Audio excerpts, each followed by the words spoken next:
Bien. Alors donc, comme je disais la dernière fois, donc on a eu l'occasion de faire une introduction sur en fait tout ce qui est les systèmes multi-agents et l'intelligence artificielle distribuée. Donc voilà, on va faire la suite. Donc tout ça, donc je vais en passer. Donc on a déjà vu un peu ce que c'est, quelques éléments de base.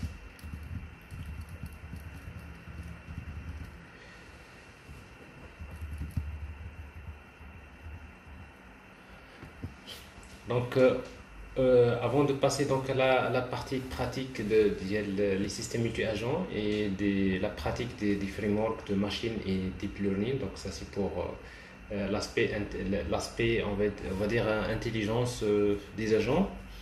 On va d'abord s'arrêter sur quelques concepts de base concernant les systèmes multi-agents. Alors d'abord, c'est quoi un agent? D'abord, un agent, on peut dire qu'un agent c'est une entité qui agit d'une manière autonome, de façon autonome. C'est un agent, ça peut être, si vous voulez, dans notre cas, on parle d'agent logiciel. Ça peut être un robot, ça peut être, bon, c'est une application embarquée, ça peut être, en tout cas, ça peut être même un être humain dans un système multi-agent parce que dans les systèmes multi-agents, parfois on peut faire cohabiter en quelque sorte les machines et les êtres humains de façon à ce que l'on puisse réaliser des tâches complexes. Donc on peut dire qu'un agent est une entité autonome. D'abord, est une entité qui va agir d'une manière autonome, c'est-à-dire il n'a pas besoin et il prend des décisions tout seul. Donc il y a l'aspect intelligence qui va être introduit. Il agit d'une manière autonome pour atteindre des objectifs pour lesquels il a été conçu. Parce qu'en fait, un agent, il a toujours des objectifs à atteindre. Et bien sûr, qui est capable de communiquer avec d'autres agents. Parce qu'en fait, dans l'aspect des systèmes multi-agents, donc un agent ne peut pas faire tout, mais il a besoin de communiquer avec d'autres agents. On peut dire que un agent est doté de capacités qui sont semblables à celles des êtres vivants, d'une manière générale. Ça peut être un processus, ça peut être un robot, ça peut être un être humain, etc. Donc, globalement, ça, c'est une définition générale de ce que c'est un agent. Alors, après, il y a un système multi-agent. Bon, un système multi-agent, c'est quoi? Un système multi-agent, c'est un système distribué qui est composé d'un ensemble d'agents distribués. Alors, ces agents sont situés dans un certain environnement. Donc, c'est un ensemble d'agents distribués. C'est-à-dire, chaque agent peut être dans une machine, ça peut être dans un environnement différent. Donc chaque agent, généralement, est situé dans un environnement. C'est le contexte là où il est, l'environnement. Et interagissent. Donc les agents vont interagir. Il y a l'aspect interaction. Donc interagissent entre eux selon une organisation. Donc on peut dire qu'un ensemble d'agents, chacun il est programmé en quelque sorte pour pouvoir atteindre des objectifs.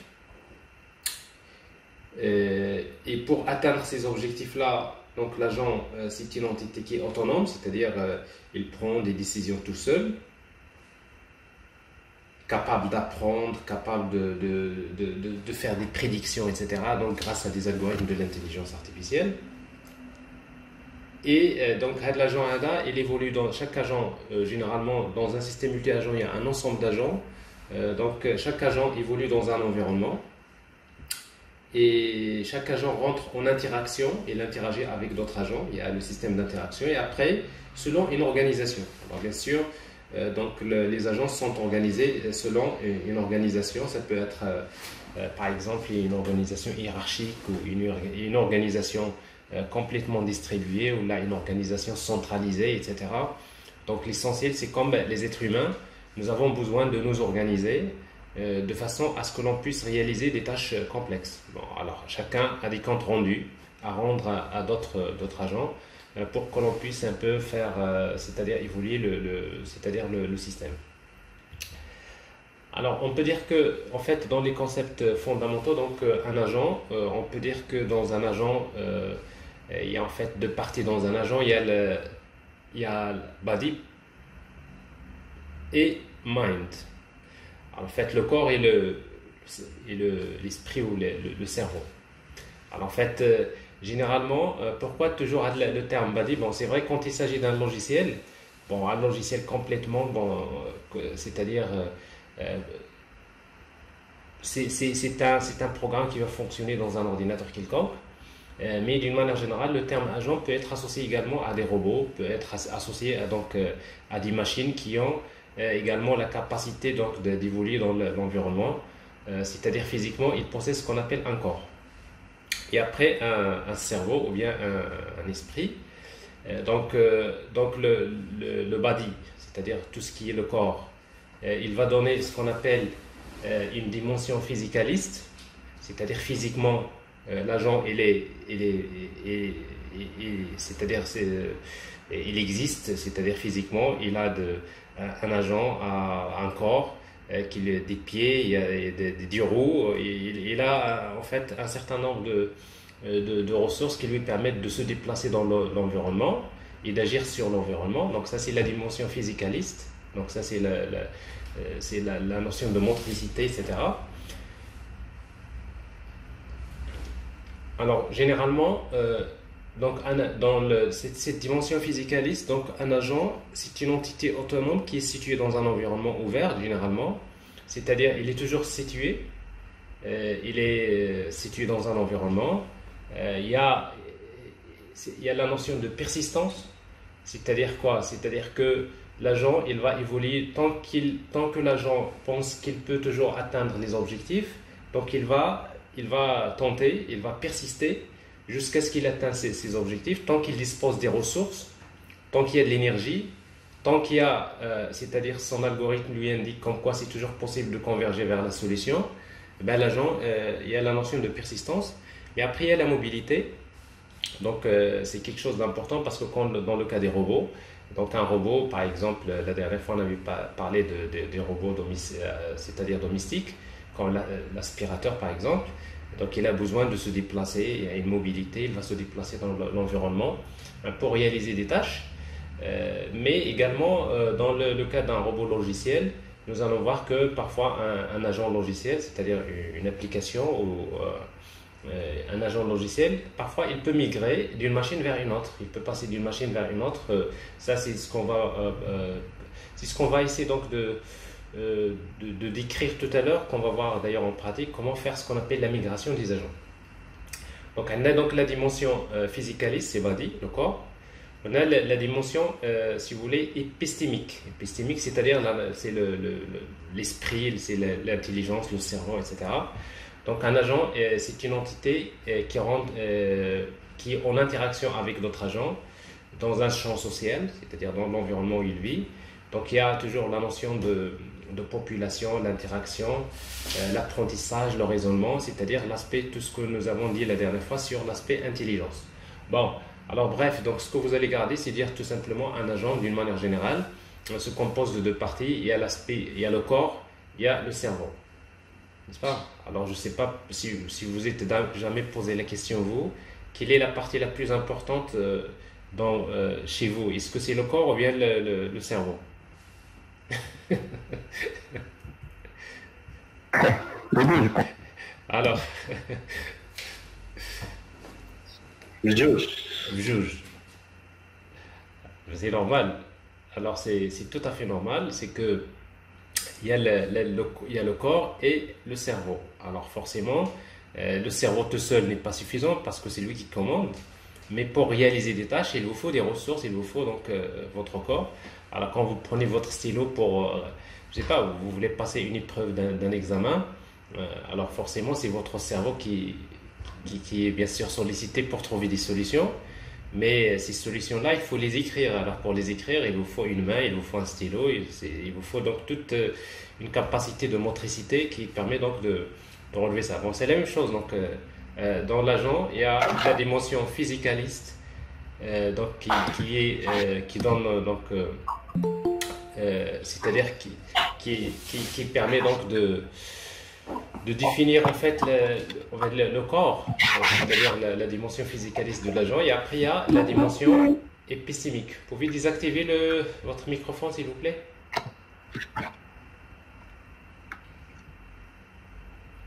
Voilà. Il y a la dimension épistémique qui donne donc tout ce qui est la dimension, c'est-à-dire la dimension liée le cerveau.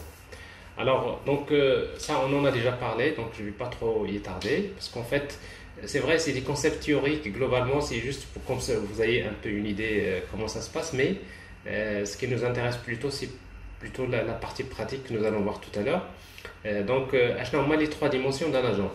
Un agent, les trois dimensions de l'agent, l'environnement, l'interaction, l'organisation. Donc, on peut dire qu'un agent évolue dans un environnement. L'environnement, qu'est-ce qu'il apporte à l'agent? Il lui apporte des ressources, l'espace de vie, les ressources, les capteurs, etc. Parce qu'en fait, par exemple, un agent, il a besoin, par exemple, un robot, donc son environnement. Dans son environnement, il y a des ressources, il y a de l'outillage, il y a de l'énergie, il y a également, des capteurs qui lui permettent donc c'est-à-dire de capter l'environnement, c'est-à-dire de vivre dans un environnement. Ça, c'est important. Une voiture autonome, il évolue dans un environnement. Et après, il rentre en interaction avec d'autres agents. Donc, il rentre en interaction avec d'autres agents. Et là, on va retrouver donc un certain nombre de langages de communication. Il y a des langages avec lesquels les agents peuvent communiquer. Communiquer et également coordonner, donc la notion de coordination. Donc, on va parler notamment des langages comme ACL, Agent Communication Language, qui permet donc d'échanger des messages entre les agents. Et également, il y a le langage KIF, Knowledge Interchange Format, c'est pour échanger des connaissances. Alors, ce n'est pas le kiff du kiff. N'est-ce pas, les jeunes?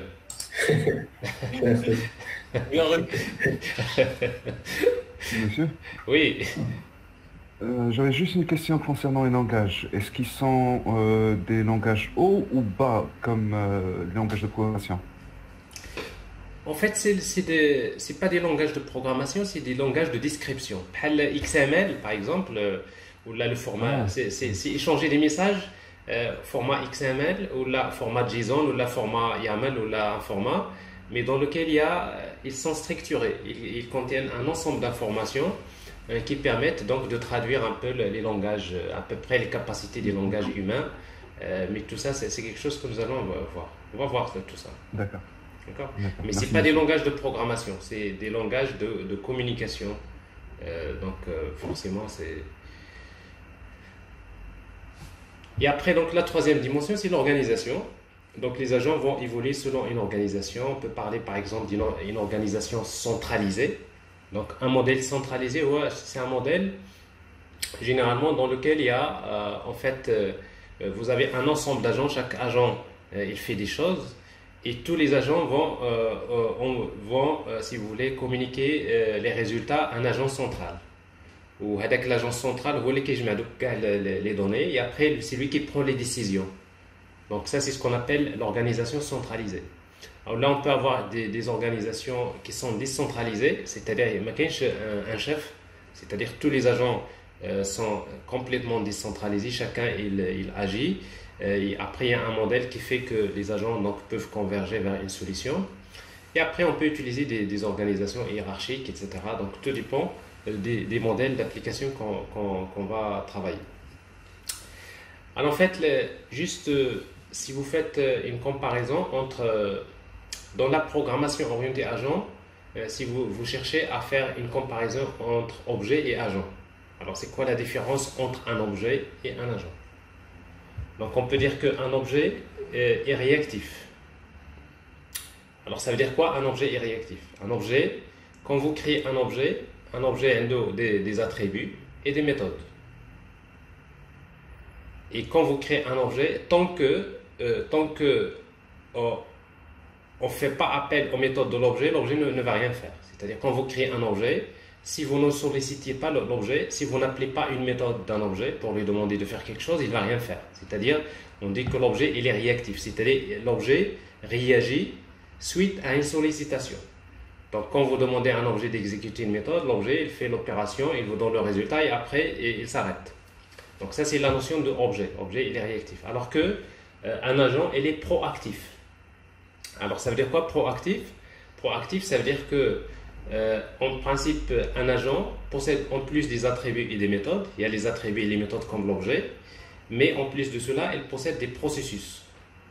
Alors pour vous, les processus, c'est quoi? C'est tout simplement c'est un thread quelque part qui tourne dans une boucle, qui fait que l'agent il est tout le temps en train de travailler, c'est-à-dire et c'est ce processus-là, ces processus internes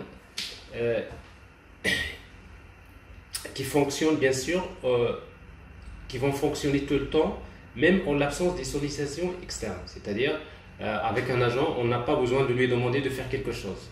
L'agent, un robot, quand il est dans l'environnement, il évolue, et bien, tout simplement, il peut agir tout seul, il peut prendre des décisions tout seul, sans avoir besoin de le solliciter, bien sûr, sans avoir besoin d'avoir une sollicitation externe. Donc, c'est-à-dire tout simplement c'est qu'un agent peut agir même si personne ne lui demande de rien. Donc c'est en quelque sorte la différence globale. Donc on peut dire qu'un objet il est réactif et un agent il est proactif. Proactif, c'est-à-dire qu'il peut réagir tout seul sans avoir besoin d'une demande externe, d'une sollicitation externe. Est-ce que c'est clair? Oui, oui. Donc, Oui, oui. بحال قلت لكم دابا un agent شنو هو un agent bon, c'est un objet اللي هو عنده des attributs des méthodes mais après عنده un thread et en même temps il va utiliser des threads, il va utiliser des sockets pour communiquer avec d'autres agents. Donc c'est comme si vous prenez un agent, c'est un objet logiciel mais qui dispose d'un thread qui tourne dans une boucle comme ça, qui fait que ce thread-là, il pense tout le temps pour chercher à trouver la solution. Et en même temps, pour communiquer avec d'autres agents, il va utiliser donc des connexions réseau, une socket, avec des protocoles, etc., qui lui permet donc de communiquer avec d'autres agents à travers d'autres solutions, d'autres protocoles de communication. Pour ça, si on essaie un petit peu de matérialiser ce que c'est un agent. Alors, donc, un agent, il est persistant. Alors, ça veut dire quoi, un agent est persistant? C'est-à-dire que si un agent est proactif, c'est d'abord parce qu'il est muni d'un but à atteindre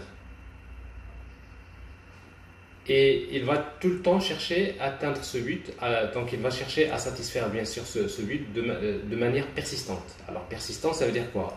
Ça veut dire que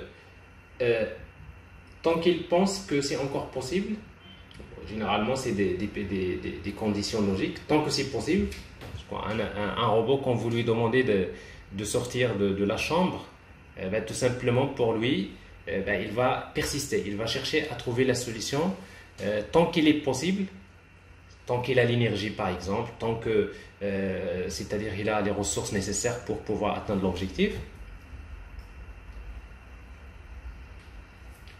Donc, tant que c'est possible, bien, tout simplement, il va tenter d'atteindre l'objectif. Donc, c'est pour cela qu'on parle d'un objet persistant, plutôt un agent persistant.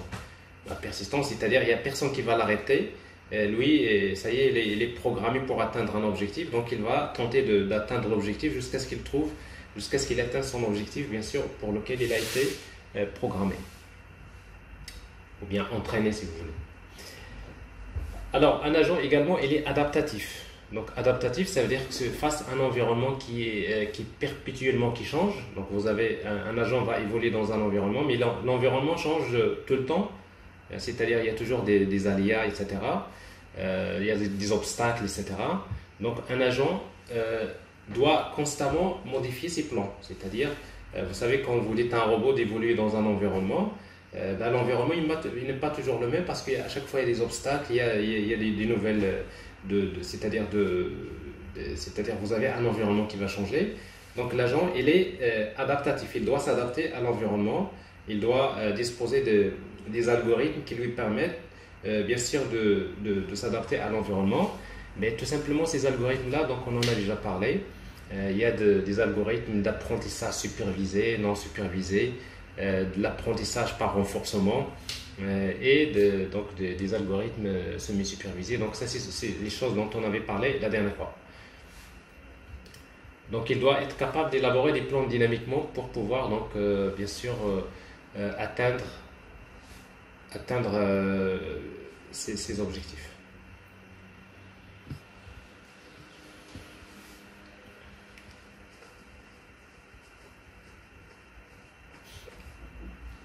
Alors, dans la programmation multi-agent, quand on fait une application multi-agent, donc généralement, on utilise deux types d'agents. Il y a ce qu'on appelle les agents réactifs et les agents cognitifs. Alors, en fait, l'agent réactif, généralement, c'est un agent qui va réagir suite à une sollicitation externe. Autrement dit, donc les agents réactifs sont issus donc de la modélisation physicaliste du monde. Ils sont assimilés, c'est comme ils sont assimilés à une fonction de transition, si vous voulez. Ça veut dire quoi? Vous avez un agent qui reçoit à un moment donné, donc à une situation donnée, il reçoit des inputs, des données, c'est-à-dire il y a une sollicitation externe, par exemple la réception d'un message, ou bien s'il a remarqué quelque chose dans l'environnement, et bien tout simplement il va réagir pour faire passer l'agent vers un état suivant, c'est-à-dire à une situation donnée, l'agent va réagir à la situation pour passer à un autre état. Donc ça, c'est ce qu'on appelle les agents réactifs. Alors généralement, les agents réactifs, c'est des agents, c'est-à-dire à chaque fois vous lui demandez de faire quelque chose, il fait la même chose. C'est-à-dire si par exemple vous lui dites quand l'agent reçoit le message de se mettre debout, il va tout simplement, par exemple, l'agent, bien le robot, il va se mettre debout. Il va tout simplement, à chaque fois qu'il reçoit avec le message, il fait la même chose. C'est-à-dire, en quelque sorte, face à des inputs, c'est-à-dire face à une sollicitation externe à une situation donnée, et bien l'agent, tout simplement, il va exécuter une tâche précise, ce qui lui permet de passer d'un état ST vers un état ST plus 1. Alors ça, globalement, c'est ce qu'on appelle les agents réactifs. Alors dans les agents réactifs, il n'y a pas la notion en quelque sorte d'intelligence. Il n'y a pas d'intelligence, c'est-à-dire quoi? C'est que l'agent, il réagit selon ce qu'on lui demande de faire. Donc généralement, ce genre d'agent, c'est ce qu'on appelle les agents cognitifs, plutôt des agents réactifs. Et après, il y a les agents cognitifs. Alors en fait, les agents cognitifs, c'est un peu différent. Pourquoi? Parce qu'un agent cognitif, lui, qu'est-ce qu'il fait? Donc ils sont d'abord issus de la modélisation mentaliste, c'est-à-dire la notion mentale, c'est-à-dire l'esprit ou bien le cerveau. Ils sont assimilés à des systèmes experts. Autrement dit, un agent cognitif, c'est un agent qui va agir sur l'environnement. Et une fois qu'il va agir sur l'environnement, l'environnement, il va constater la réaction de l'environnement. Et en fonction de la réaction de l'environnement, il va essayer donc de réagir, il va changer ses plans, il va changer sa représentation du monde, ce qui lui permet de prendre des décisions. Alors si vous vous rappelez, la dernière fois, j'avais parlé de l'apprentissage par renforcement. L'apprentissage par renforcement, l'agent, il va agir sur l'environnement, qui est déplacé, et par exemple, il rencontre un obstacle, et quand il rencontre un obstacle, donc il sait qu'il s'agit d'un obstacle, donc il récupère ce qu'on appelle une récompense, et en fonction de les récompenses qu'il récupère, tout simplement, il construit ce qu'on appelle une table d'apprentissage, à travers laquelle, à un moment donné, il apprend, au fur et à mesure qu'il se déplace dans l'environnement, tout simplement, il apprend à prendre les bonnes décisions. Autrement dit, par exemple, un agent cognitif, un agent réactif, par exemple, si vous lui dites par exemple, vous lui dites de courir, par exemple, je ne sais pas, cours, un agent réactif va courir. Donc, quelle que soit la situation, c'est-à-dire il n'a pas une vision sur le monde. Alors que si c'est un agent cognitif, tout simplement, quand vous lui dites cours, tout simplement, il ne va pas forcément courir. Pourquoi? Parce que ça va dépendre. Il va regarder, donc forcément, est-ce qu'il y a des obstacles, c'est-à-dire, tout dépend de ce qu'il a appris. Alors, s'il a bien appris à réagir dans l'environnement, quand vous lui dites de courir, Ben, tout simplement, il va essayer donc bien sûr de voir en quelque sorte d'agir tout seul en fonction de l'environnement. Peut-être si vous lui dites cours, il va d'abord enlever les obstacles, il va les déplacer. Une fois qu'il dégage les obstacles, c'est à ce moment-là qu'il va courir, etc. Bon, ça, c'est, si vous voulez, la différence entre un agent réactif et un agent cognitif. Est-ce que c'est clair, la différence entre un agent réactif et un agent cognitif?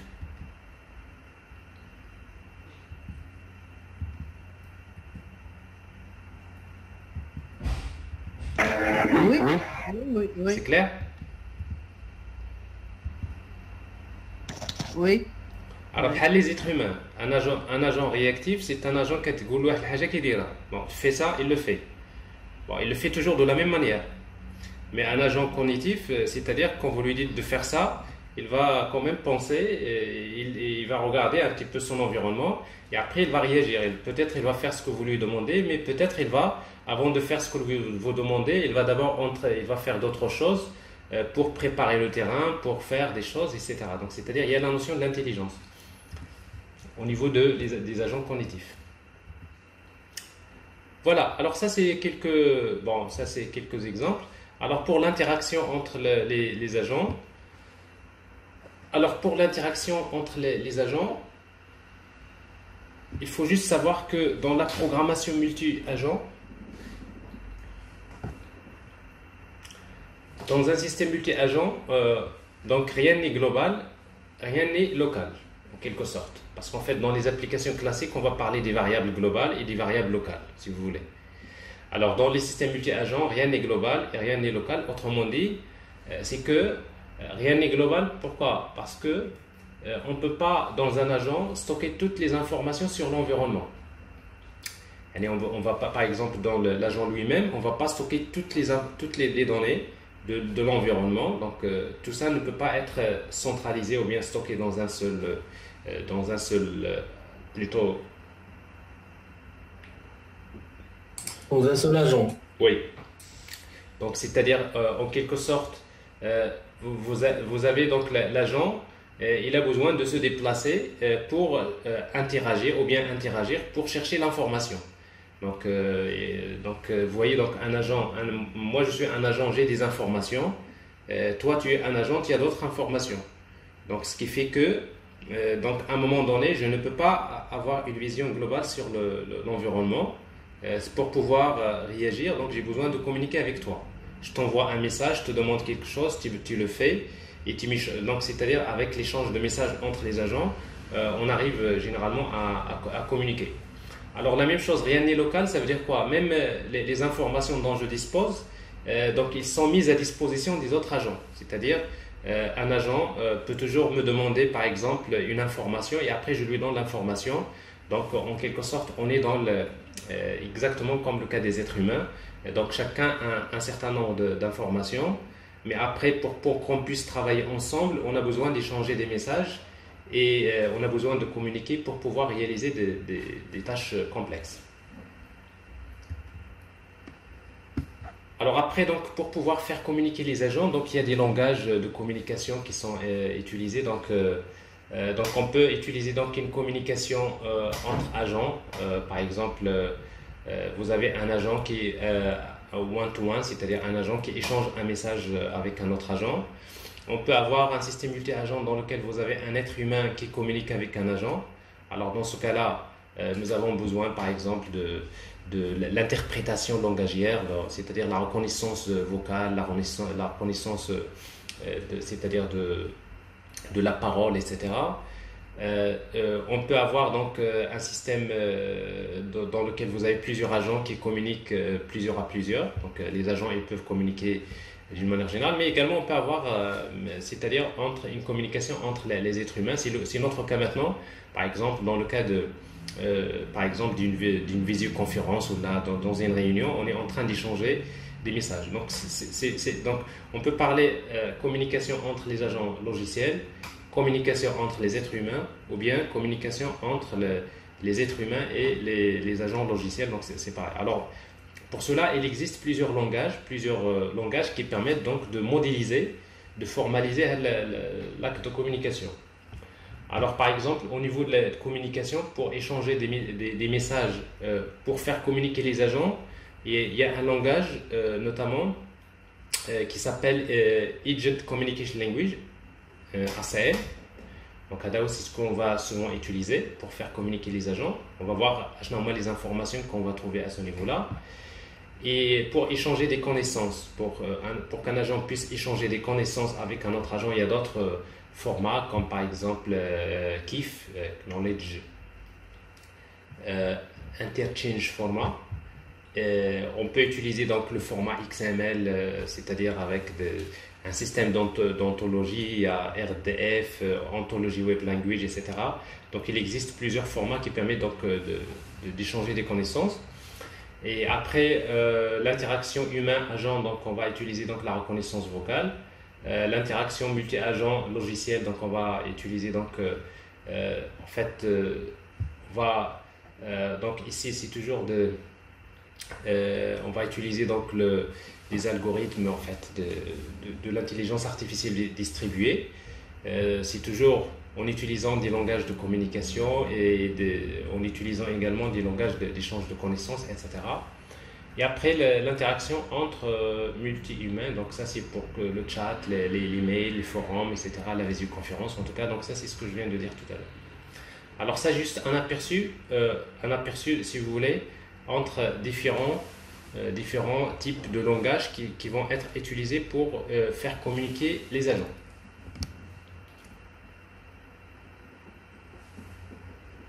Alors, au niveau de la typologie des interactions, il y a quelque chose qu'il faut savoir, c'est qu'il y a des actions qui sont interdites dans les systèmes multi-agents.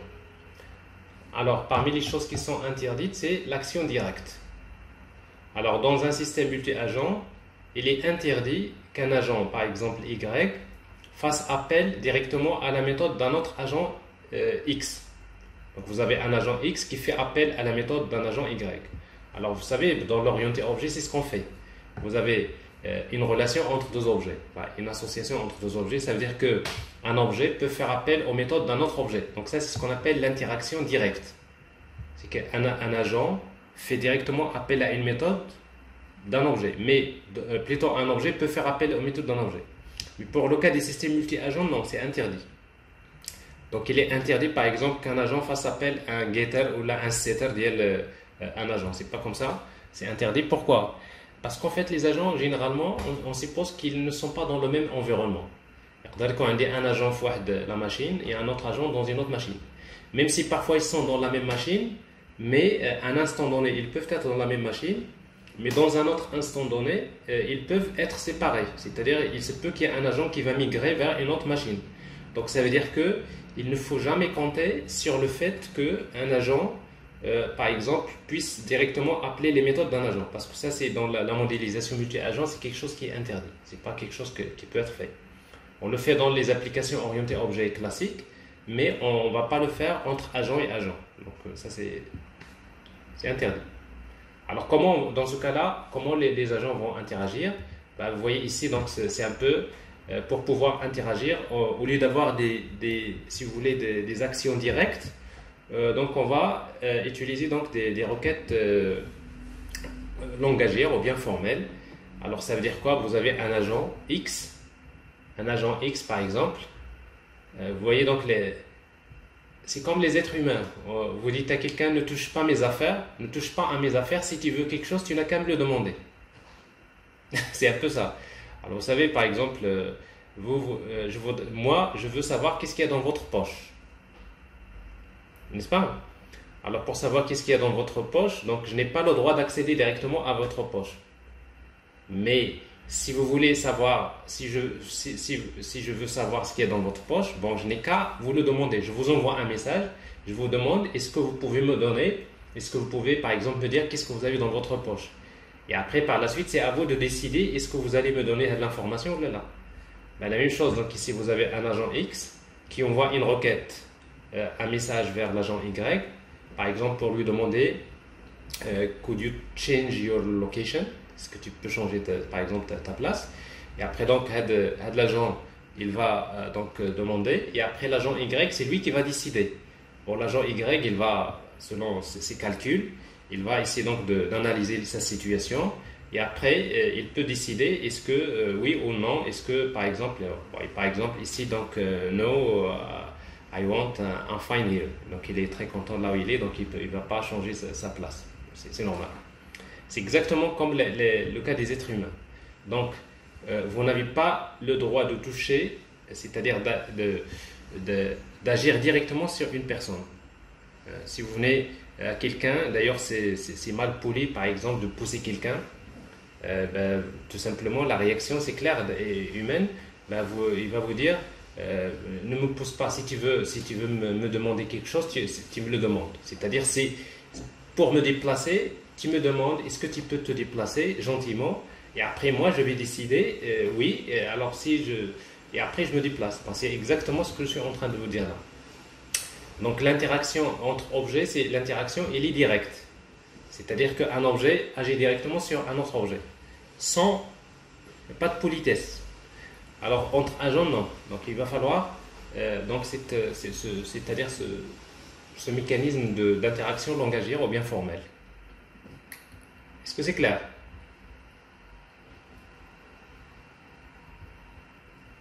Oui. Oui. Alors, il existe également d'autres moyens qui permettent donc. Il existe des moyens pour interagir, faire les interactions entre les agents, mais d'une manière indirecte. Donc, au lieu d'échanger parfois des messages, les agents peuvent communiquer à travers ce qu'on appelle un blackboard. Alors, c'est quoi le blackboard? C'est une base de données. C'est-à-dire, c'est comme si vous avez plusieurs agents distribués qui communiquent avec la même base de données. Alors dans ce cas-là, chaque agent, il fait son travail, il laisse les données dans la base, et ce qui fait que les autres agents peuvent récupérer donc ces données-là à partir de la base de données et de les utiliser. Donc, c'est-à-dire le fait de communiquer, les agents dans ce cas-là, ils vont communiquer à travers ce qu'on appelle une base de connaissances ou bien une base de données par exemple, à travers laquelle les agents ils peuvent communiquer. Il y a également des modèles comme ça. On peut parfois utiliser donc un modèle de communication entre agents en utilisant ce qu'on appelle une sorte de blackboard. Alors également, dans les systèmes multi-agents, il y a également une possibilité de faire une interaction indirecte en utilisant le partage des ressources. Donc en exploitant les ressources partagées. Alors ça veut dire quoi? C'est que vous avez un agent X qui évolue dans un environnement, par exemple un espace, ou l'agent Y qui va évoluer dans un autre environnement. Mais il se trouve que les environnements ont l'intersection. Donc l'intersection, l'agent il va passer ici par exemple pour faire des choses. Et après par la suite quand il passe vers l'environnement, il va laisser ses traces. Et du coup, donc, l'agent Y, quand lui-même il passe vers l'environnement, là où il y a ce qu'on appelle les zones de conflit, ben, tout simplement, il va découvrir qu'il y a un autre agent qui est passé par là, avec ses traces. Donc, il peut, donc, avec les traces laissées, si vous voulez, sur la zone de conflit, il peut être utilisé pour communiquer. N'est-ce pas? Je ne sais pas si vous arrivez à comprendre.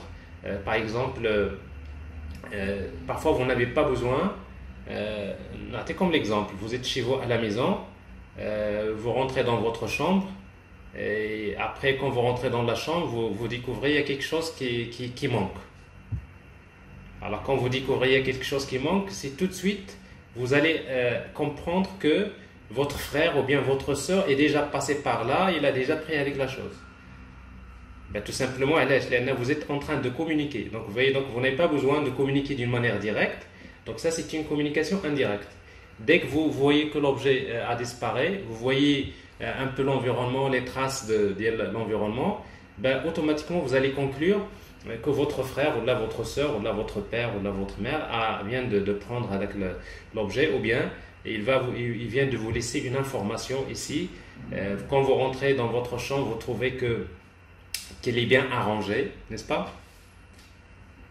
Alors s'il est bien arrangé, donc automatiquement vous savez que c'est votre mère ou votre soeur ou quelqu'un d'autre qui est passé là et qui a fait ce travail.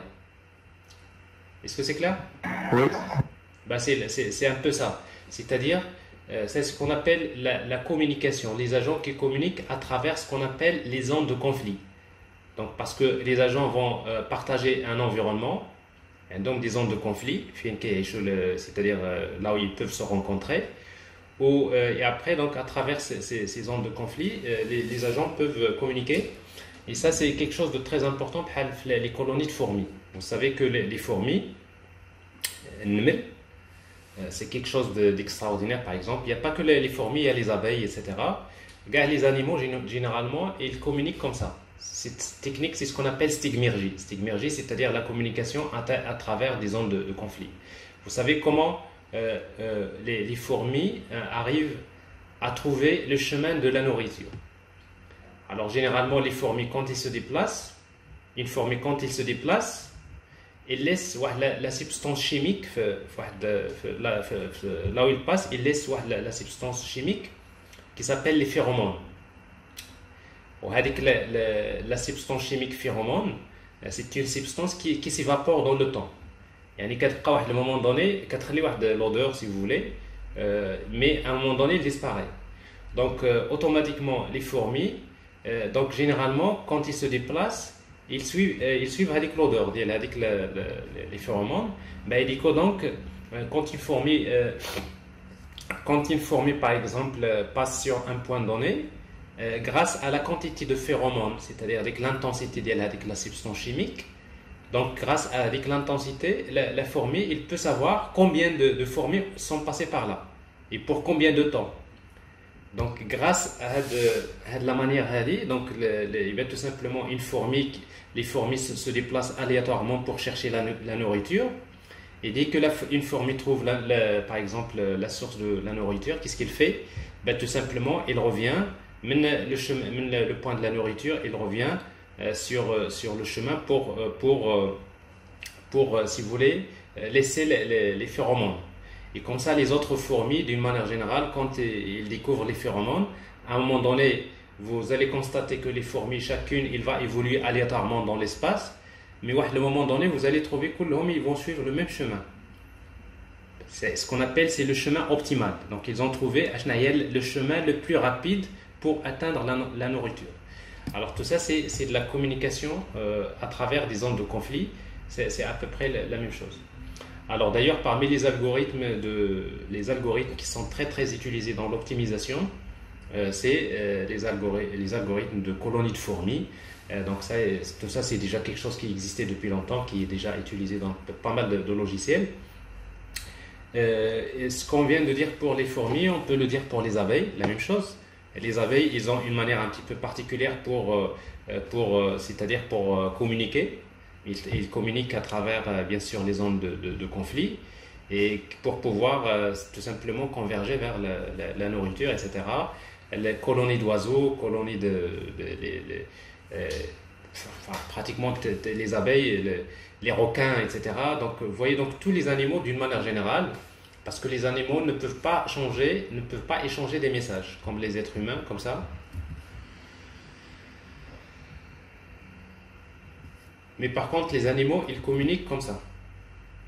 C'est-à-dire, ils communiquent à travers l'environnement. Donc, à travers l'environnement, je te laisse des traces, je te laisse des informations. Les têtes, ils vont te permettre de découvrir, en fin de compte, qu'est-ce qui se passe. Est-ce que c'est clair? Oui, c'est un bon exemple. Ok. Alors, après, donc, dans les langages de communication, il y a ce qu'on appelle la manifestation de l'intention. Alors, en fait, la notion de l'intention dans la communication, c'est quelque chose d'important.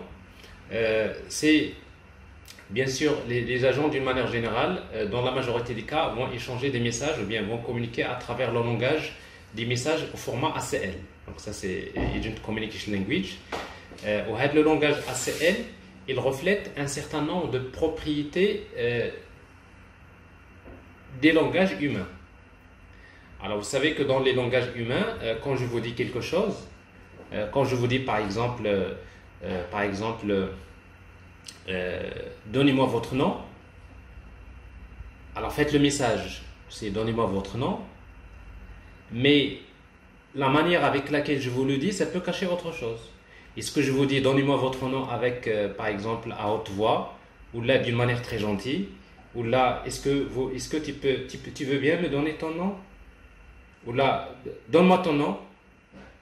Donne-moi ton nom. Vous voyez, donc le message, il est le même. Mais derrière le message, il y a ce qu'on appelle l'intention. Donc, quand je vous envoie le message lui-même, j'envoie l'intention. C'est-à-dire que l'intention, ça peut signifier, wesh, est-ce que c'est juste pour m'informer, ou là, c'est un ordre à faire quelque chose, ou là, c'est une obligation de faire quelque chose, ou là, c'est une manière c'est-à-dire, il y a de la politesse dans la demande, ou bien, est-ce que je suis obligé de répondre, ou là, est-ce que je ne suis pas obligé de répondre? Donc, vous voyez, donc c'est la même chose. Dans le langage ACL, quand un agent envoie un message vers un autre agent, à travers le message, il envoie l'intention. L'intention, et après, on va voir par la suite dans l'intention de l'interaction, on va trouver des messages, il y a des messages de type request, inform, ou là, par exemple, response, ou là, call for proposal, etc. Donc, il existe plusieurs, dans le langage ACL, il existe plusieurs ontologies, si vous voulez, plusieurs mots-clés qui sont utilisés pour, si vous voulez, traduire l'intention de la communication. Alors, un exemple ici, donc, soit par exemple une proposition P, il pleut. Alors, quand vous trouvez par exemple le message ACL, inform, donc A, informe. Donc, inform, il y a ce qu'on appelle le speech act, ou bien l'acte de communication. Inform. Inform A, B. Ça veut dire quoi? C'est que A informe B. A informe B.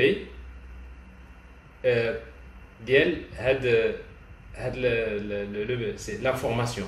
L'information, believe B. C'est-à-dire, A informe B, comme quoi il croit à la proposition P. C'est comme si vous dites, je crois, le A dit à B, je crois sincèrement et je t'informe qu'il pleut. Alors, il pleut.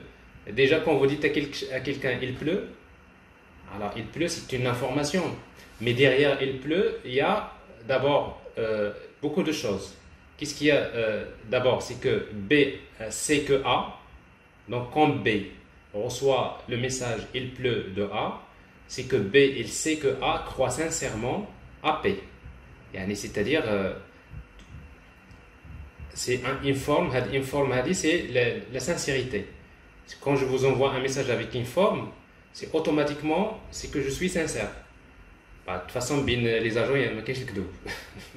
Mais après, il y a toujours dans le speech act. Donc, speech act, je peux avoir par exemple, je peux vous envoyer une information, mais avec une probabilité.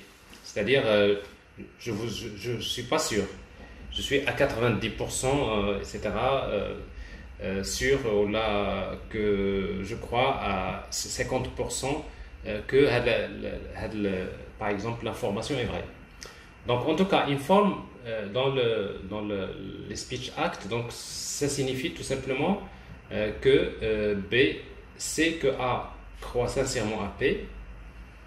Deuxièmement, c'est que B sait que A voulu informer B au sujet P. Donc, c'est-à-dire B, il sait que A voulait l'informer, elle a l'information comme quoi il pleut. Troisièmement, c'est que B, une fois qu'il reçoit le message informe, bon, B, il a le choix de réagir. Donc, B choisit ou non. Donc, il peut réagir ou non. Il peut choisir ou non d'adopter la croyance de P.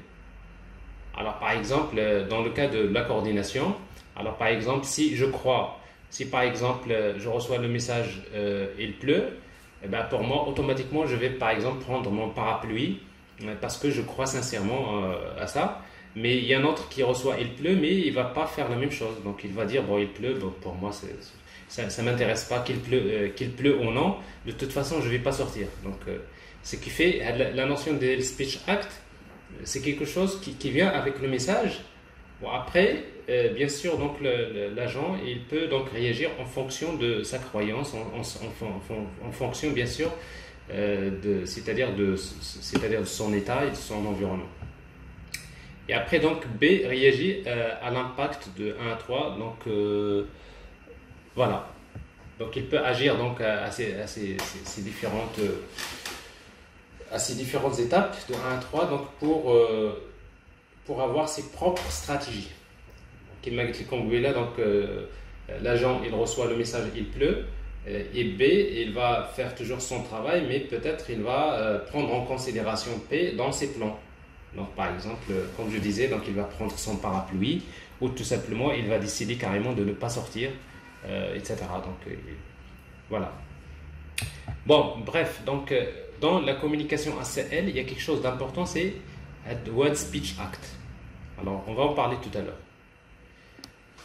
Alors, dans les architectures parallèles et distribuées d'une manière générale, on peut utiliser les agents donc, pour utiliser donc, des communications, c'est-à-dire la communication entre les agents.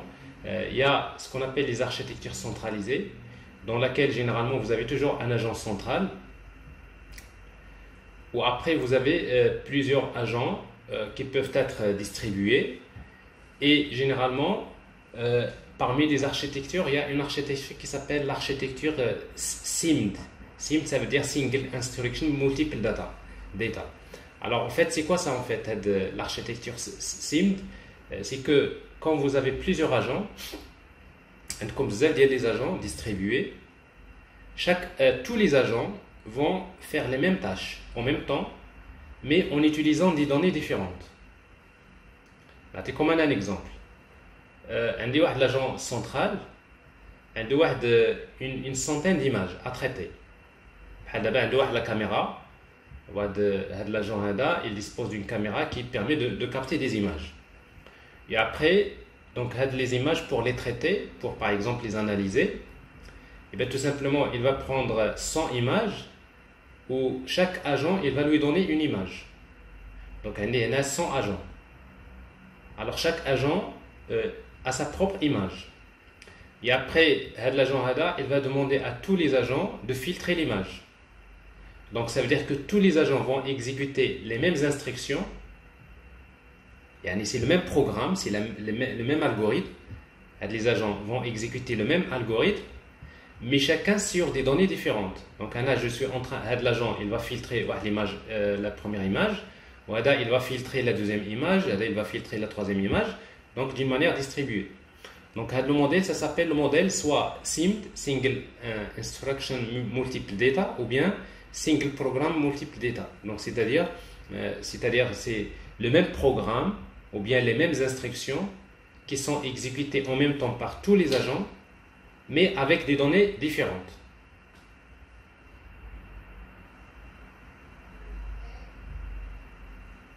Est-ce que c'est clair? Oui.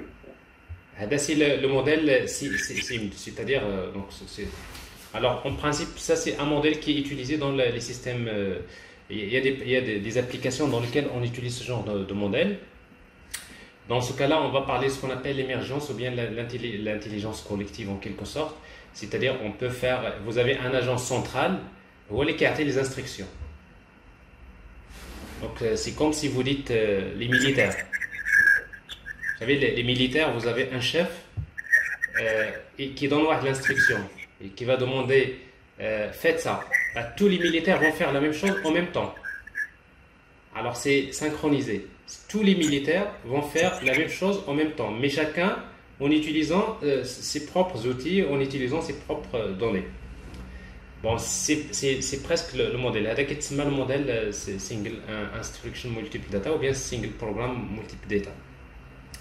Alors ça, au lieu d'utiliser une structure comme ça, matricielle comme ça, on peut utiliser une structure hiérarchique de la même manière, etc. Et après, il y a le modèle, ce qu'on appelle l'architecture décentralisée, parce qu'elle est centralisée. Il y a toujours un agent central qui prend la décision. Et après, dans les architectures décentralisées, on va parler de ce qu'on appelle MIMD ou bien MPMD, Multiple Instruction, Multiple Data. Alors dans ce cas-là, qu'est-ce qui se passe? Eh bien, chaque agent exécute un programme différent. Parce que ici, donc, la différence ici, c'est quoi? C'est que tous les agents vont exécuter le même algorithme. Et les agents, ils sont programmés pour faire la même chose. Les agents, c'est des copies, ils sont identiques. Ils sont distribués dans plusieurs machines. Alors que dans ce cas-là, vous avez chaque agent, il est programmé, et il utilise un algorithme quelconque, ou bien un programme différent. Et après, chaque agent peut traiter des données différentes. Donc, c'est-à-dire que chaque agent a ses propres tâches, ses propres algorithmes, son propre programme, et pour traiter ses propres données. Donc, ici, dans ce cas-là, qu'est-ce qui se passe? C'est quand on distribue les tâches. Toi, tu vas faire, par exemple, toi, tu vas travailler, par exemple, tu vas préparer les carottes. Moi, je vais préparer je vais préparer la salade. Enfin, les carottes, la salade, c'est la même chose. Je suis pas très doué la cuisine. Alors, c'est comme si vous êtes en cuisine et après vous partagez les tâches. Donc, chacun, il va faire des choses différentes. Alors, moi, je prépare la sauce, toi, tu prépares la viande, moi, je prépare la salade, etc. Ben, l'essentiel, c'est que chacun fait, c'est ce qu'on appelle multiple programme, multiple data. C'est-à-dire que chacun exécute une tâche différente en utilisant des données différentes. Mais après, on va collaborer de façon à ce que l'on puisse réaliser quelque chose ensemble. C'est tout simplement le système, la société d'experts. Donc ça, c'est l'intelligence artificielle distribuée globalement. C'est tout ce que je viens de vous dire tout à l'heure. C'est bon? Est-ce que c'est clair? Oui, oui. Donc, Oui, c'est bon. Rachid, toujours c'est très simple de trouver des exemples dans la nature. Alors, les exemples comme ça, une entreprise, les qui je sais pas, qui travaille par exemple, je sais pas si vous avez un exemple, mais quand je suis par exemple dans les champs, par exemple, les cultivateurs, c'est qu'à un moment donné, par exemple, c'est que tout le monde fait la même chose. Quand vous avez beaucoup de gens, ils font la même chose, mais en utilisant chacun des données différentes. Alors forcément, donc ça, vous êtes dans ce modèle-là. Donc ça, c'est un modèle qui est centralisé, mais les gens, ils ne sont pas autonomes. Ils ne sont pas autonomes parce qu'ils attendent toujours avec le chef d'orchestre. D'accord? Le chef d'orchestre, c'est lui qui va leur donner voilà, maintenant, vous faites ça. Et après, il va leur donner, maintenant, vous faites une autre tâche, etc. Donc, à chaque fois, il va leur demander d'exécuter une action, mais chacun utilise des données différentes. Alors qu'ici, donc, c'est un peu complètement distribué. Voilà, alors on arrive donc à la fin de ces concepts. Donc, maintenant, pour les applications des systèmes multi-agents, alors, en fait, les systèmes multi-agents ont été utilisés dans pratiquement beaucoup de domaines. Donc, la simulation de phénomènes complexes, par exemple, simulation dans la sociologie, dans la physique des particules, la chimie, la robotique, biologie cellulaire, l'éthologie, etc. Donc, tout ça, c'est. Dans la recherche, on utilise beaucoup les systèmes multi-agents pour faire la simulation. L'intelligence artificielle distribuée pour la résolution de problèmes complexes. Les systèmes parallèles et distribués, c'est ce que je viens de vous montrer ici. Donc ça, on peut les utiliser dans les systèmes parallèles et distribués. Robotique, productique, les télécoms, les jeux vidéo, cinéma, e-commerce et learning, l'urbanisation, smart grid, gestion du trafic routier, c'est très très utilisé. Finance, le trading automatique, donc j'en ai déjà parlé la dernière fois. Donc c'est des agents qui décident de vendre ou bien d'acheter des actions à un moment donné. Web sémantique, l'internet des objets, etc. Donc globalement, les systèmes multi-agents souvent peuvent être utilisés dans pas mal d'applications, mais après la manière avec laquelle on les applique peut différer. Donc c'est pour cela que nous aurons besoin, par exemple, la notion d'agent. Par exemple, si vous dites, par exemple,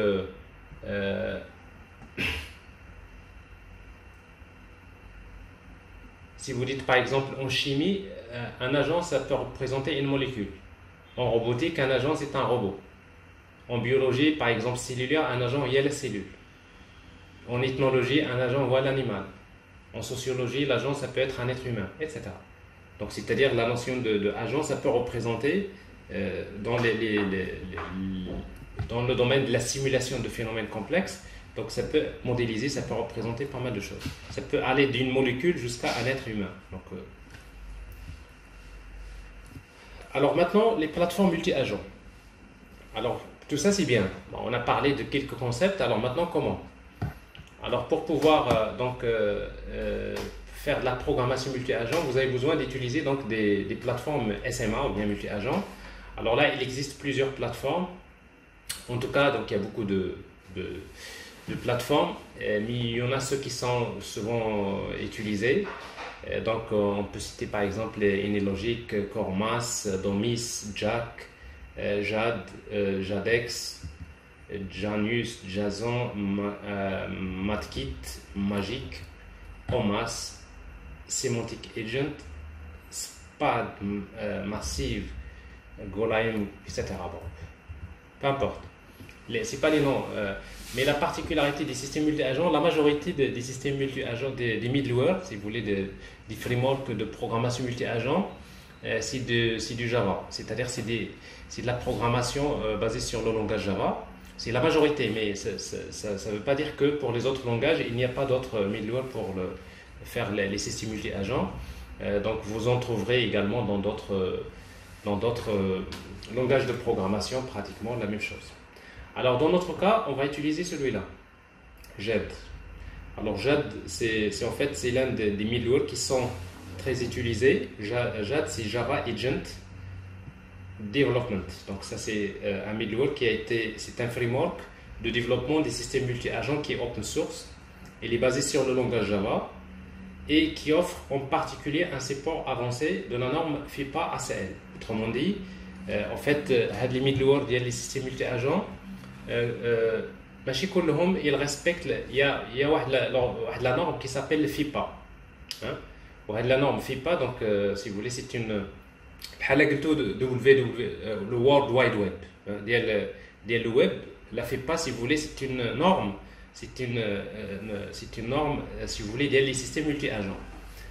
Alors il se trouve que il y a des middleware qui respectent la norme FIPA. Parmi ces middleware, il y a JAD. JAD donc c'est un middleware qui respecte la norme FIPA ACL. Donc ce qui fait bon c'est très pratique en tout cas pour les applications Java. Donc c'est ce que nous allons voir. Ouf. Alors je sais que vous aimez pas trop la théorie, mais en tout cas donc j'ai essayé de faciliter un peu la compréhension de ce que je viens de dire. Alors maintenant on va passer vers la partie pratique. Donc comment mettre en œuvre un système multi-agent. Est-ce que vous avez, avant de passer à ça, est-ce que vous avez des questions?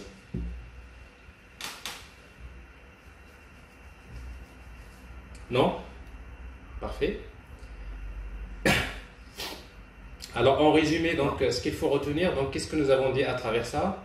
Nous avons parlé de quoi? Nous avons dit d'abord c'est quoi un agent, c'est quoi un système multi-agent. Ensuite nous avons parler donc les trois dimensions d'un agent, l'environnement, l'interaction, l'organisation. Nous avons parlé donc la comparaison entre un agent, en fait un objet et un agent. Donc un objet il est réactif et un agent il est proactif. Et dans les agents, on avait parlé donc des agents réactifs et des agents cognitifs. Et après nous avons parlé donc de l'interaction entre les agents. Alors en fait, dans l'interaction entre les agents, il y a des actions qui sont interdites. Généralement, pour que les agents puissent communiquer, ils vont échanger souvent des messages, par exemple ACL, ou bien ils peuvent communiquer à travers en fait une base de connaissances ou bien un blackboard. Donc ça c'est un exemple que j'ai cité. Mais également, les agents peuvent communiquer à travers des zones de conflit, comme le cas des fourmis par exemple. Et après, j'ai parlé de l'acte Speech Act, l'acte de communication. Et quelques modèles d'utilisation des systèmes multi-agents dans les systèmes parallèles et distribués. Et nous avons parlé de quelques applications des systèmes multi-agents. Voilà. Et bon, vous voyez, donc il n'y a pas grand-chose, mais en tout cas, c'est des choses sur lesquelles, c'est des concepts qu'il faut connaître avant de commencer à pratiquer les systèmes multi-agents.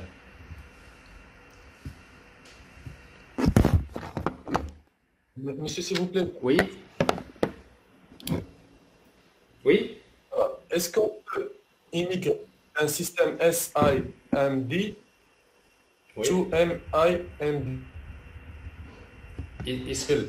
Donc, est-ce qu'on peut Voilà. Migrer. migrer? MIMD. Non, en fait, le single instruction multiple data, donc ça dépend des problèmes.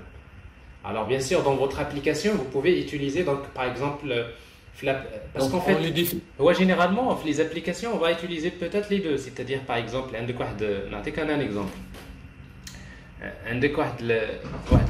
Tu veux mettre en place un pipeline.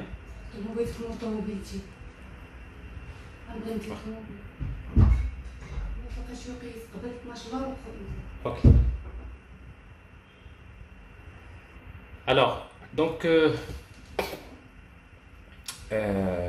voilà. Alors, comme je disais, donc, généralement, dans des problèmes, vous pouvez combiner entre les deux. C'est-à-dire, tu as un problème. Un exemple. Tu veux mettre en place un pipeline. Au début, par exemple, tu as besoin, par exemple, comme je disais au début, tu as besoin de filtrer toutes les images. Alors, pour filtrer toutes les images, tu veux appliquer le même filtre. Par exemple, tu veux détecter le contour de toutes les images. Après, tu utilises un algorithme de détection du contour, là, c'est par exemple des objets de l'image. Ou à un moment donné, tu peux appliquer le modèle. C'est-à-dire, tu vas dire, comme j'ai beaucoup d'images, je vais faire travailler beaucoup d'agents qui font la même chose, mais chacun va s'occuper d'une image. Donc là, je vais accélérer le calcul. Vraiment, c'est des calculs distribués que je vais faire. Donc, l'opération, une fois que j'aurai filtré toutes les images, après, par la suite, je vais passer à l'étape suivante. L'étape suivante, je vais dire, alors maintenant, l'image, une fois qu'elle est filtrée, ce que je vais faire, c'est que tout simplement, je vais utiliser ce modèle. Je vais utiliser l'autre modèle pour pouvoir, c'est-à-dire chaque agent va exécuter un traitement différent, mais en utilisant l'image qui est déjà filtrée. Donc, c'est-à-dire, en quelque sorte, on peut dans une application, on peut avoir la première partie du problème, il est résolu avec son modèle. La deuxième partie, je peux utiliser son modèle, etc. Mais on va dire migrer, c'est-à-dire, bon, je peux par exemple utiliser un système comme ça. Donc, les agents. Alors pour moi, si j'ai bien compris ta question, je peux à un moment donné organiser les agents de travailler comme ça. Mais quand c'est l'opération, voilà, alors maintenant distribuez-vous, chacun va faire, bon, c'est-à-dire on peut les agents ils peuvent s'organiser comme ça pour faire autre chose. C'est ce que tu veux dire, c'est ça? Oui, exactement. Donc, Oui, c'est tout à agent fait. qui voulait Ah oui. pendant la Ça fait exactement. Là, هادشي اللي قلت لكم دابا هو هذا tout ça est résumé ici. Donc, vous voyez, donc les agents vont évoluer dans un environnement, ils rentrent en interaction selon une organisation. Alors, d'abord, les problèmes, à un moment donné, à l'instant donné, les agents, ils sont à l'organisation centralisée. Mais à un moment donné, les agents, ils vont être distribués d'une manière décentralisée, etc. Donc, c'est-à-dire, l'organisation, il n'est pas figé. Donc, ça peut être une organisation dynamique. Donc forcément, donc ça peut migrer. On peut migrer d'une architecture, par exemple SIMD, vers une architecture MIMD comme ça. Bien. Alors comme je disais, donc pour la mise, maintenant on va passer à la partie donc mise en œuvre des systèmes multi-agents en utilisant donc le framework JAD, qui est en fait une plateforme multi-agent. Qui a été créé par la société ou bien le laboratoire TILAB. Bon, c'est un framework qui permet de développer des systèmes multi-agents et des applications qui respectent la norme FIPA. Alors, en fait, FIPA, la norme FIPA, si vous voulez, c'est Foundation for Intelligent Physical Agents. Alors, en fait, c'est une norme, en fait, c'est une organisation qui a été créée donc, pour standardiser donc, on va dire le modèle des systèmes multi-agents. C'est quelque chose qui a commencé depuis longtemps, comme vous le savez. Et l'organisation a été créée en 1996. Bon, l'objectif, c'était de produire des standards pour l'interopérabilité entre les systèmes, les logiciels multi-agents hétérogènes. Ça veut dire quoi? Ça veut dire que, en principe, il se peut qu'il y ait des middleware multi-agents qui sont développés avec des langages différents. Vous pouvez avoir un agent Java, un agent C++, un agent développé dans d'autres frameworks. Mais après, l'idée, c'est quoi? C'est que même si vous avez des agents hétérogènes qui sont développés avec des langages différents, bien, tout simplement, on peut les faire communiquer. Ils peuvent interagir. Mais pour qu'ils puissent interagir, ils doivent respecter la norme. Donc, la norme FIPA a été créée pour ça. Donc, c'est pour permettre c'est-à-dire de surpasser le problème de l'interopérabilité entre des systèmes multi-agents hétérogènes. Alors en fait, Jade, si vous voulez, donc c'est un middleware qui possède 3 modules principaux nécessaires et qui sont d'ailleurs exigés dans la norme FIPA. D'abord, il y a ce qu'on appelle DF. Alors DF, c'est Directory Facilitator Agent, en fait, qui permet de fournir le service des pages jaunes. C'est un annuaire qui permet de publier les services offerts par les agents. Alors, autrement dit, quand on va créer un système multi-agent, chaque agent qui démarre généralement, il peut publier, si vous voulez, ses services dans l'annuaire DF. Alors, si vous vous rappelez, quand on avait fait le cours sur les web services, on avait parlé de l'annuaire UDDI. C'est à peu près la même chose dans le cas du web service. C'est qu'un agent, généralement, quand il démarre, je suis un agent, je suis programmé à faire un certain nombre de choses. J'offre des services qui peuvent être utilisés, qui peuvent être, si vous voulez, sollicités par d'autres agents. Alors pour cela, donc, pour qu'un agent puisse découvrir l'agent qui a par exemple un tel service, ben, tout simplement on utilise l'agent spécial qui s'appelle DF. DF, c'est un annuaire pour publier les services des autres agents.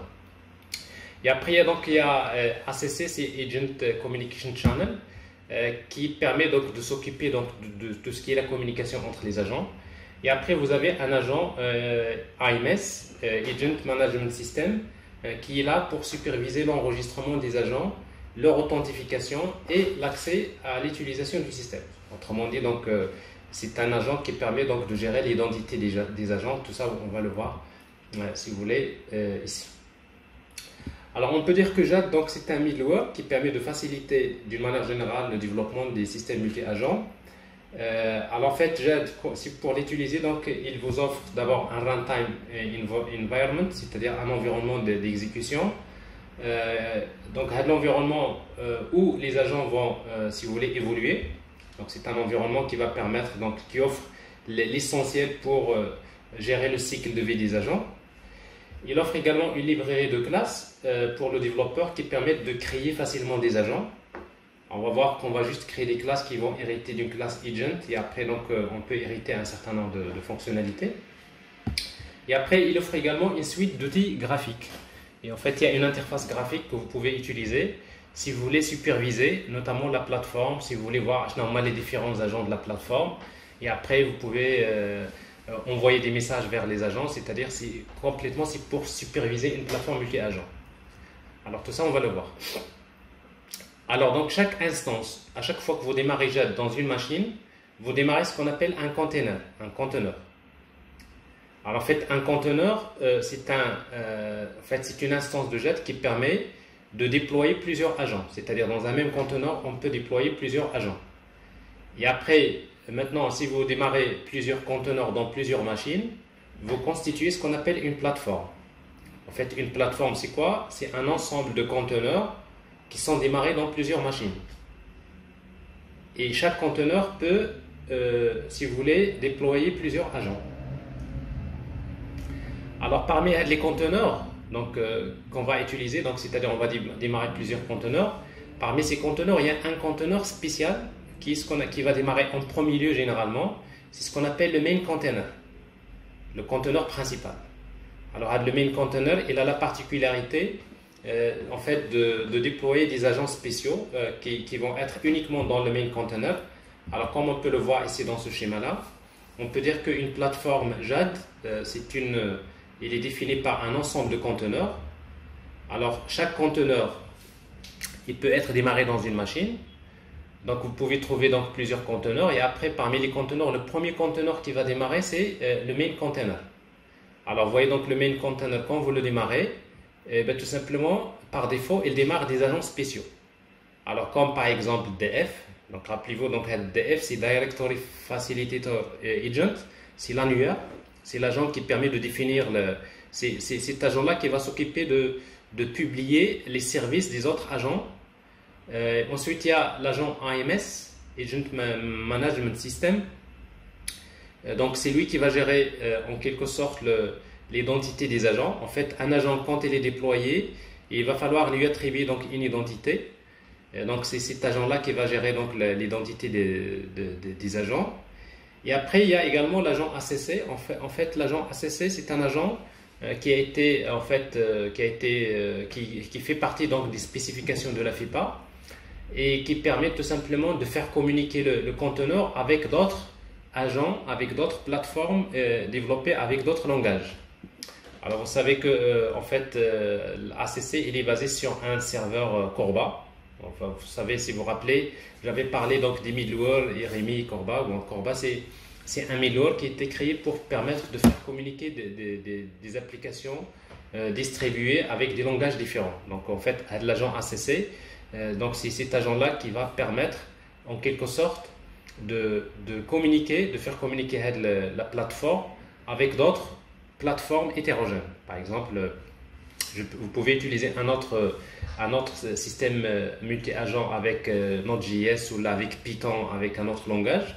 Et bien tout simplement, vous n'aurez pas de problème de les faire communiquer à travers bien sûr ça, mais sachant qu'il y a d'autres possibilités de passer via les web services. Donc tout ça, c'est quelque chose qu'on peut exposer à travers la plateforme. Donc, et après, donc, dans un conteneur, vous pouvez déployer des agents, les agents de l'application. Et la même chose, donc ici, c'est un autre conteneur qui déploie d'autres agents. Vous avez un autre conteneur qui déploie d'autres agents. Et après, les agents A2, ils peuvent communiquer, ils peuvent échanger les messages à travers, bien sûr, le Message Transport System. Donc, en fait, JAD, il fournit une solution de messagerie qui permet donc d'échanger les messages entre les agents d'une manière asynchrone. Alors ça c'est très important, la communication asynchrone, c'est-à-dire quand un agent veut communiquer avec un autre agent, il n'a qu'à lui envoyer un message. Donc on va voir comment on peut le faire. Alors généralement les messages, c'est des messages qui sont basés sur ACL, le langage Agent Communication Language.